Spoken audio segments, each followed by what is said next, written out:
mums. Okay, I'm starting project number 2, the silky midi skirt. I thought this was going to be a pretty straightforward, quite easy project to do, but now I've started investigating and looking into the methods and the way that I want to do it, or how I'm going to do it, what pattern I'm going to use basically. So I thought about this option before. I don't want to do that option. It's going to be too summery. It doesn't fit with the style trend of a silky midi skirt. It's not what I want to do. That I have this book, and in here I thought to myself, there's definitely going to be how to do an A-line skirt, and there is. So if I feel inclined, what I will need to do is follow this to make a skirt block just for my size. So using my measurements, it will be specially made for my size, which is great. And then I would use that to then change it into this, just a standard A-line skirt pattern. It looks really technical. It looks really numbery and measury and mathsy. And as much as the sewing nerd part of me is really excited about that and thinks it would be really, really cool, and I've always wanted to learn how to do that, I'm also worried that I'm just going to frazzle my brain, and it means that it's going to take a really, really long time to do, and I'll get bored halfway through, then I'll stop doing it, and then I'll find something else because it'll be more satisfying and quick. But I can't think like that, but I don't know what to do. I need to have a think. I've decided to do a pattern and follow a pattern, and I found one, and it's super easy, super simple, and it's going to be great. Found some YouTube videos looking through, and I found one that I really, really like. And so it's called Tooth and Eye. The YouTube channel was Tooth and Eye, and on there is a Madeline bias mini. You can have it as a maxi version as well, actually, but I'm doing the midi version. It was £4 for the download, which I think is absolutely bargain. So I've downloaded and bought the pattern. I have printed it all out, and then I'm going to have to do the fun job of taping it all and putting it all together.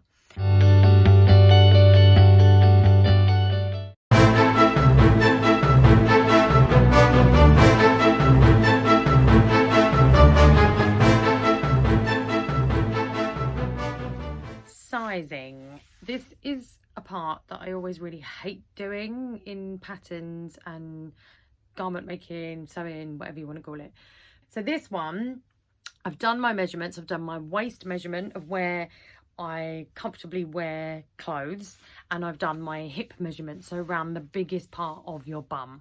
So my waist measurement is 88 centimeters, which is exactly the UK size 16 for this pattern, which is great. So it means I'm just going to cut out a straight 16.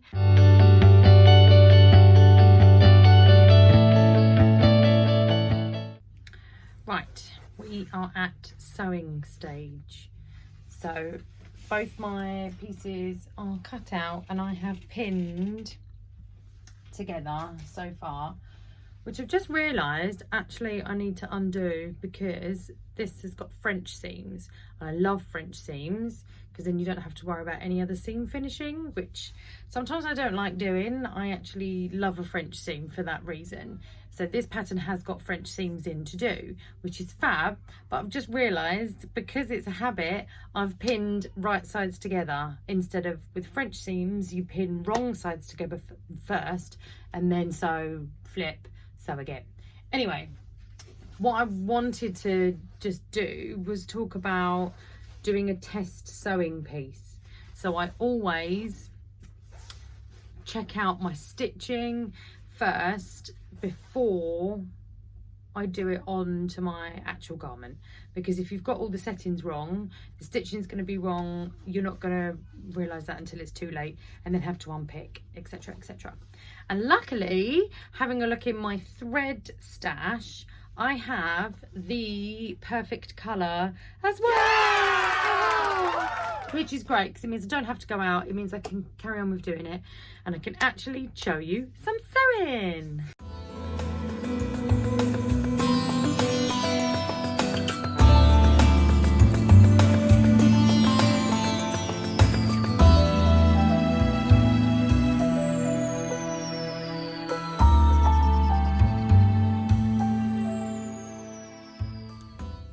I'm all threaded and ready to go. In the YouTube tutorial that goes along with the pattern from Tooth and Eye, she recommends with doing a zigzag stitch, like a small zigzag stitch. So on my machine settings, I have obviously turned over to zigzag. Now I'm going for 2.5 in stitch length, and I've gone for a 2 width for the time being, just to see how that's going to come out, and then we can adjust if we need to.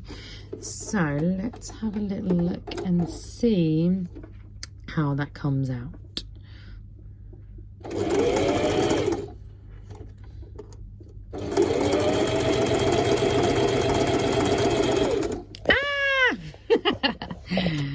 Don't have your camera resting on the edge of your fabric while you are sewing it. Lesson number 1 in YouTube making. Okay, sorry, right, let's carry on.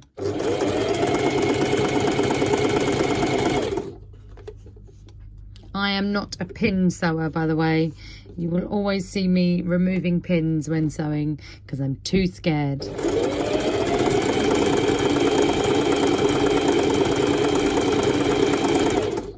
Okay, that will do for the minute, and we will see. Ooh, that looks lovely.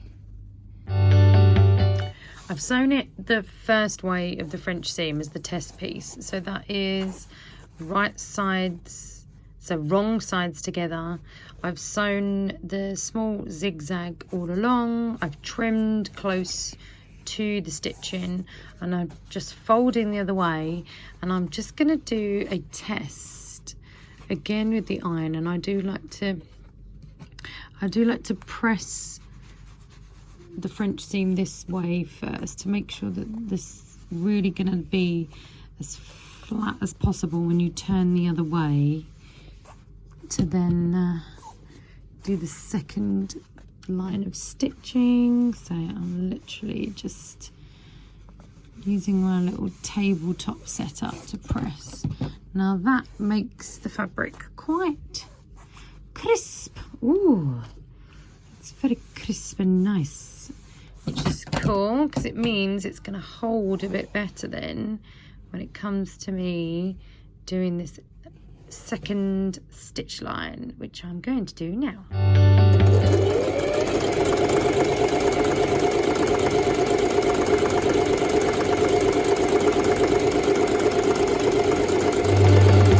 So we have both of the side seams done. They are French seamed, so everything is all in here. They've come out really good, just exactly as the test piece did, which is awesome. They're nice and flat. They're not all puckered. They're laying really, really nice. They're not too bulky as well, which is good because I was a little bit concerned because this is quite a thick satin type material. This is probably, I've come to the realization that this is probably not as stretchy as it should be for this type of skirt. It's quite, yeah, I mean, I can get it on. I have tried it on, and I can get it over my butt just about, but I'm onto the waistband. So I've quartered the waistband. I've joined it in here. I've done it exactly the same as she did on the tutorial, just to keep it so that it would be the same method.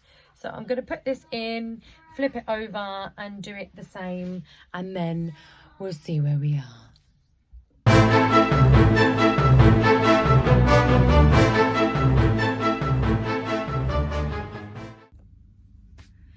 Okay, I'm up to doing my first fitting stage.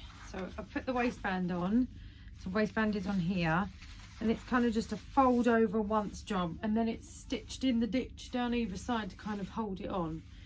I probably haven't done it with the neatest finish on the inside, but it looks okay enough to be a finish on the outside. So I'm just going to stick with that, because I can't be bothered to faff around, because I'm on day 2 and I'm not 100% sure whether I think I like this or not, but we'll keep going. That's all I can do. But I'm kind of quite happy with the fit, to be honest. Around here and everywhere is pretty good, so that's a bonus. But it's the bottom that's a bit strange, because it's not super drapey. It's not got that nice drapey hang that you should have with this type of skirt, which is a bit sad. But it's probably because I picked the wrong fabric, which is usual. That usually is the case, and why most of my patterns and sewing projects end up coming out where I don't like them. But I've got to hem it, so I'm going to finish hemming, and then we'll see. We'll do a full outfit look at the end, and then hopefully that might mean I like it a bit more. But it's okay. Meh.